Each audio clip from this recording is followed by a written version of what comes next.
Hey everyone, it's John, and I wanted to give you my thoughts on this Samsung. This is a 34-inch, extremely wide monitor. They call it an ultra wide monitor. And we'll go over all the features of this. First and foremost, I got this for just working from home, and this thing is absolutely massive. Now, the screen quality is pretty good. I'm actually using this with HDMI right now, which of course is going to be only 60 hertz, but this is a 1440p monitor at 34 inches. So it is a extremely crisp monitor to use. And let's go over some of the settings. Now, this is, if you use a DisplayPort, this does have DisplayPort, and this will get you 100 hertz. And so this is definitely not going to be a slouch if you are wanting to use this for a gaming monitor. So I just want to point that out. But in my context here, I'm going to be using it for just working from home and networking. So let me show you here the control panel. It's got a button in the middle and then 4 buttons surrounding it. It's not the best little joystick control that I've ever used, but it's certainly not the worst. It works far better than those ones that just have like the 4 different buttons.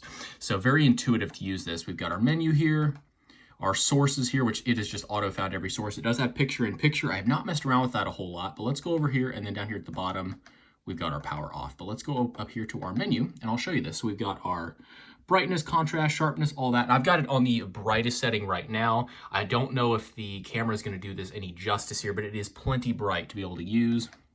It does have some eye care settings as well on screen displays. This is just going to be for this menu here. This is not anything that I've messed with. But if we go into the picture here, you can see we just use these 4 little buttons. If we did want to adjust the brightness, you can press it and then you go back and forth here to adjust that. So pretty intuitive to use, which is good. Go back up to 100 here. And then this does have some response time. Right now it's set on faster. This is probably going to be what they would call like overdrive on gaming monitors, where basically it's going to help with any sort of input delay and input lag, anything like that. So generally you can get some ghosting if you go on fastest. So I've just left it on faster, and I have not had any issues with using this on doing some light gaming. However, like I said, most of the time I'm just using this for emails and all of my work.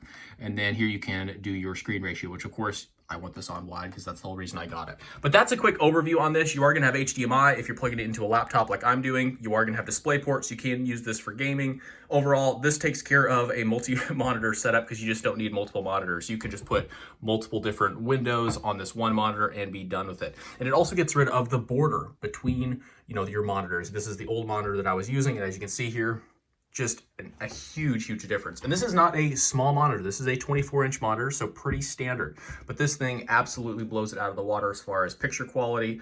And this was a 1080p monitor. Moving to 1440p is fantastic. So I hope this was helpful. Thanks so much for watching, and enjoy the rest of your day.